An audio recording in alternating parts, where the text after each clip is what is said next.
정의의 이름으로 널 용서하지 않겠다!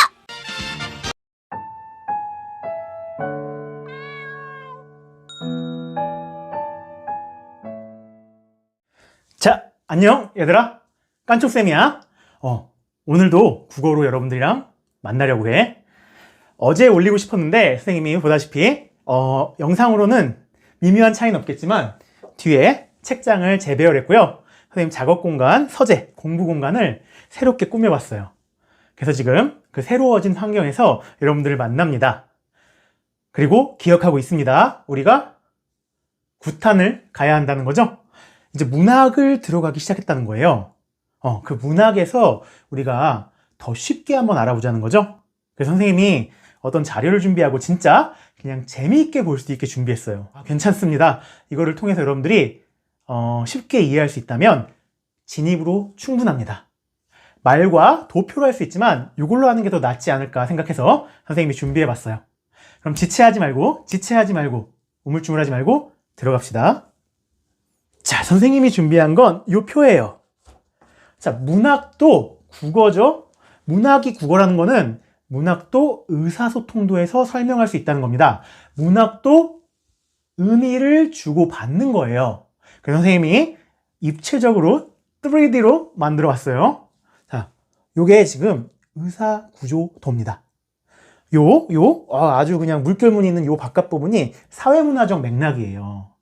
사회의 분위기가 어떤지, 세계적으로도, 그리고 우리의 역사가 이어져 온 과정에서 지금 그 사회문화는 어떤지, 그런 것들을 살펴보는 게 사회문화적 맥락입니다. 우리는 늘 영향을 받잖아요. 사회문화적 공간에, 시간에, 분위기에. 그리고 요 그림, 이 색깔은 상황 맥락입니다. 큰 맥락 속에서도 영향을 받지만 우리는 당장 내가 있는 공간, 그리고 시간, 그리고 내가 있는 요 지금의 분위기에 가장 밀접하게 영향을 받죠. 그래서 이런 맥락 속에 우리는 있다는 거죠. 자, 그렇다면은 우리는 잘 배웠잖아요. 이거 파란색으로 한번 해볼게요. 파란색으로 촥, 그리고 빨간색으로 촥 하면은 여기가 메시지를 전달하는 사람이라고 해봅시다. 우리는 훌륭한 메시지 전달자를 알죠? 훌륭한 화자, 훌륭한 작가를 알고 있어요. 유재석으로 해봅시다. 유재석 말도 잘하고 글은 전문적으로 쓰지 않지만 작가라고 치면 글도 잘 쓰는 걸로 볼 수 있겠죠? 자, 전달하고자 하는 화자와 작가가 있습니다. 음성 언어일 땐 화자, 문자 언어일 땐 작가겠죠? 자, 그럼 아주 잘 듣고 잘 이해했다는 뜻으로 저는 김준현을 청자이자 독자로 했어요. 음성 언어면 청자, 듣는 사람, 문자 언어면 독자, 읽는 사람이죠? 아주 잘 이해했다고 아주 그냥 따봉을 그리고 있는. 자, 이렇게 하면 의미를 전달하려는 자와 의미를 이해하려는 자가 있습니다. 물론 왔다 갔다 하면서 뭘로요? 내용을 이해하고 전달하려는 거죠? 내용은 다른 말로 메시지, 다른 말로 전하고자 하는 말, 그리고 내용, 의미라고 할 수도 있겠죠. 의미. 그랬을 때 전달받겠죠? 근데 다시 전달받을 수도 있어요. 음성 언어일 경우엔 그냥 이해가죠? 말하고 듣고 다시 자기 말하면 얘가 듣고. 자, 문자 언어일 때는요, 여러분들 작가가 글을 써서 전달하면 독자는 그거에 대한 궁금한 점이나 그런 것들을 댓글로 써서 전달할 수도 있고요. 이런 온라인 상황에서는 그냥 문자 언어 상황에서는 편지 같은 거 서신으로 전달할 수도 있죠. 왔다 갔다 영향을 받을 수 있는 겁니다. 근데 작가가 글을 쓸 때는, 화자가 말할 때는 상황 맥락을 고려해야 돼요. 내가 처한 상황. 그리고 사회문화적 맥락을 고려해야 돼요. 선생님을 예로 들어볼까요? 선생님이 이 작가라면, 화자라면, 저는 집안의 맞이예요. 맞이로서의 나의 상황이 있을 거예요. 집에서의 역할, 그런 것들 쓰고 싶으면 그런 내용들이 들어가겠죠? 그런데 선생님은 밀레니얼 세대니까 지금 세대에서 장자, 첫째한테 요구하는 건 옛날 우리 아버지, 어머니 때랑 다르죠. 그 무게가 다르죠? 그러니까 그것도 고려해서 글에 드러나거나 말에 드러난다는 겁니다. 이해했죠? 자, 근데 지금 우리는 의사소통도 기본을 한 거잖아요. 그쵸? 근데 우리가 알아볼 거는 문학도 내용, 메시지, 전원, 의미를 전달하는 거라는 거죠. 여기에 문학이 라는 틀로 내용을 주고받는다는 거죠. 그랬을 때 우리는 가장 중요한, 저번 시간에도 얘기했던 요 형상화, 빨간색이죠. 중요하다는 거죠. 형상화라는 걸 알아야 됩니다. 선생님, 그럼 이렇게 얘기할 수 있어요. 철학과 문학의 차이는 뭐예요? 철자와 문자가 다르잖아요. 그렇지. 하지만 철학과 문학의 차이는 전달 방식의 차이에 있죠. 철학은요, 철학은 논리적으로 풀어나가는 전달 방식이에요. 근데 문학이 가진 고유의 특징은요, 형상화입니다. 자, 형상화, 저번 시간에 살포시 넘어갔지만 이번 시간에 정리해 줍니다. 이게 키워드이기 때문이에요. 자, 형상화라는 건요, 이것만 자막 나갈 겁니다. 추상적인 것을 구체적 형상이나 물질이나 대상으로 표현하는 겁니다. 다시, 추상적인 대상을 구체적인 물질, 상황, 이런 것들로 표현하는 겁니다. 예를 들어봐야지 쉽게 할 수 있어요. 자, 우리 현실에서는 어떻게 얘기합니까? 추상적인 것에 뭐가 있어요? 이런 것들이 있을 수 있겠죠? 효. 야, 너네 부모님께 효도해라. 이런 것들은 실제 우리가 말하고 윤리 시간에도 얘기하잖아요. 근데 효라고 하면은 이게 눈에 보입니까? 바로 앞에 이런 물체처럼 눈으로 보이나요? 효라는 게? 아니죠. 추상적이죠. 머릿속에 있는 생각과 관념입니다. 근데 이거를 효도해라 하면은 되게 추상적이고 잘 와닿지 않아요. 그래서 이거를 형상화를 통해 구체적인 대상이나 구체적인 물질, 구체적인 상황으로 만드는 겁니다. 그래서 예를 들면 심청전이죠. 효도를 하라는 거를 보여주고 싶어요. 그런 추상적인 걸 구체화시키고 싶어요. 어떻게 하면 돼? 신봉사라는 아버지를 만들어냅니다. 눈이 멀었음에도 심청이를, 어린 나이에 어머니가 죽은 심청이를 위해서 동양젖을 하고 다니는 신봉사를 설정합니다. 그리고 그렇게 자라나서 아버지를 끔찍이 위하는 우리 심청이가 나오죠. 그리고 심청이가 그 은혜를 갚으려고 커서 아버님을 수발하다가 아버지의 눈을 뜨게 할 수 있다는 말에 공양미 300석의 몸을 인당수에 던지죠. 던졌는데 그 효심을 알았는지 그 용왕 거기로 가가지고 이렇게 잘 보살핌을 받다가 중국 연꽃으로 떠올라가서 중국 황제가 발견해가지고 황비가 되죠. 그죠? 황태후, 황비. 그래가지고 그 와중에 아버지를 잊지 못해서 전국 이 나라 대한민국까지의 그 거린들을 찾다가 거기서 아버지를 발견했더니 눈이 확 뜨고 효를 실천했더니 아버지도 눈 뜨고 행복하게 살았다더라 라는 내용이죠.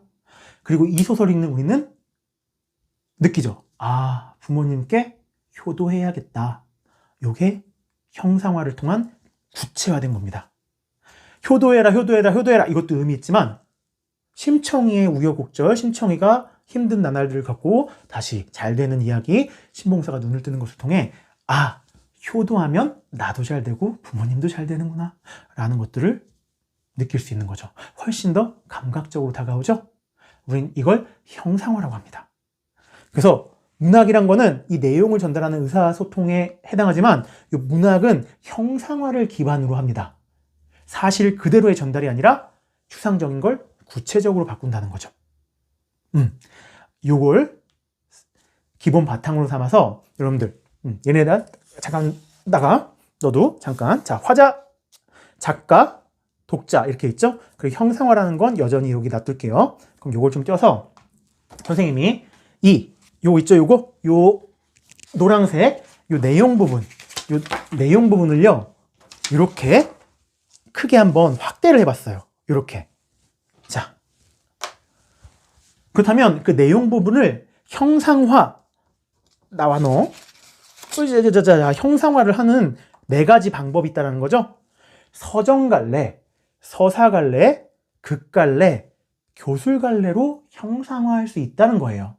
추상적인 걸 구체적인 걸로 바꾸는 게 이렇게 4가지로 나온다는 겁니다. 마찬가지로 처음부터 이런 규칙을 만들고 한 게 아니라 무수히 우리 인간들이 하는 많은 문화활동을 모아서 보니까, 예술활동을 모아보니 노래하기, 그리고 이야기하기, 그리고 보여주기, 그리고 알려주기로 나뉜다는 거죠. 노래하기는 뭐야? 감정을 표현하는 거죠. 감정을, 내 슬프고 기쁘고 이런 감정들을 말로써 전달하는 겁니다. 음에 담아서, 리듬에 담아서. 그래서 서정하면 정자가 정서할 때 정자예요. 서는 풀어내다 서자입니다. 정서를 풀어내는 거 노래하기 갈래입니다. 그리고 서사는요. 사는 일사자나 이야기 사자예요. 이야기를 풀어내는 갈래죠. 이야기하기입니다. 그럼 이야기를 풀어내려면 어떻게 해야 돼요? 누가 언제 어디서 이런 사건이 있었는데 누구끼리 갈등을 일으켰대. 그런데 이렇게 되다가 이렇게 돼서 해피엔딩으로 끝나든 비극적인 결말을 맺든 그런 내용을 전달하면서 본인이 하고 싶은 말을 하는 거죠. 아까 신청전처럼, 다른 예를 들면 춘향전처럼. 그랬을 때 인물 사건 배경이 등장해야 되잖아요. 이렇게 구체적으로 표현할 수 있다는 겁니다. 서정에서는 화자가 어떤 대상을 봤을 때 느낌이 드러나야 되는 거고. 자, 극갈래는요, 보여주기예요. 앞에서 펼쳐지는 거죠. 자, 연극이 여기에 해당하고, 영상 매체가 그 비디오나 카메라가 발전하면서 시나리오가 등장하기 시작한 겁니다. 그 두 개는 뭡니까? 앞에서 행해지는 공연의 대본이라는 거죠. 그래서 극갈래는 뭐가 중요합니까? 인물들의 행동과 대사가 전달할 수 있어야 돼요. 어떤 문제가 있고 그걸 어떻게 해결하는지. 여러분들 영화랑 연극 생각하면 됩니다. 영화는 시간 공간의 제약을 뛰어넘죠. 언제든 우리가 넷플릭스 틀면 볼 수 있잖아. 근데 연극은 그 공간에 가서 현재적으로 봐야 되죠. 실제 연극은 연극 녹화한 거 트는 게 아니라. 자, 보여주기 영역입니다. 자, 마지막 알려주기 영역이에요. 교술. 자, 술은 말하면서 풀이낼 수 있는 거죠. 교훈을 주다, 훈계하다, 가르치다, 교자입니다. 그러니까 바로 말로써, 풀어내는 것으로서 전달하는 거죠, 의미를. 그래서 알려주기입니다. 그럼 여러분들이 이렇게 생각할 수 있어요. 선생님, 설명문 같은 것도 알려주기 아니에요? 설명문도 정보를 전달하잖아요. 여기까지 왔다면 여러분들은 좋은 포인트, 좋은 질문을 한 겁니다. 그러면 지금 여러분들은 그렇게 질문했지만 이건 무슨 얘기냐면 비문학과 문학의 차이점이 뭐예요? 설명문은 비문학이고 교술갈래, 수필 이런 것들은 문학이잖아요. 좋아요. 여기에 대해서 알려줄게요. 자, 문학은요, 정서와 감정을 전달하는 예술입니다.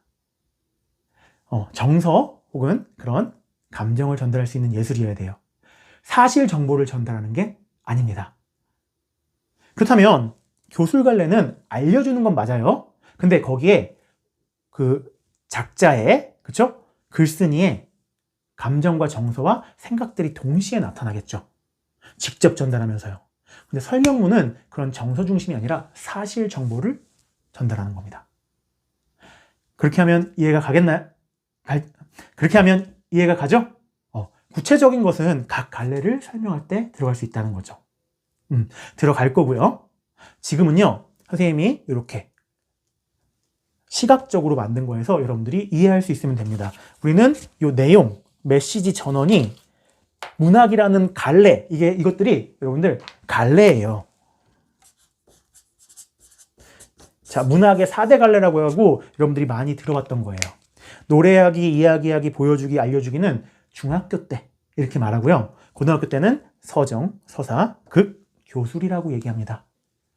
그러니까 문학은 추상적인 것을 구체적으로 형상화하는 방법이 이런 4가지가 있다는 겁니다.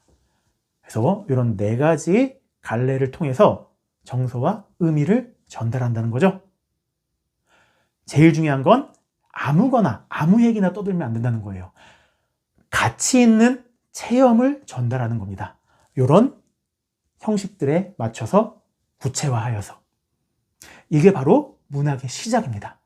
형상화라는 걸로 시작해서 각각의 갈래의 요소들로 구체화시키는 겁니다. 알겠죠? 다음 시간엔 그 요소들에 따라서 조금 더 살펴보고 각 갈래를 들어가 보도록 합시다. 여러분들 조금 더 이해가 쉽게 됐길 바라요. 선생님은 이만 갑니다.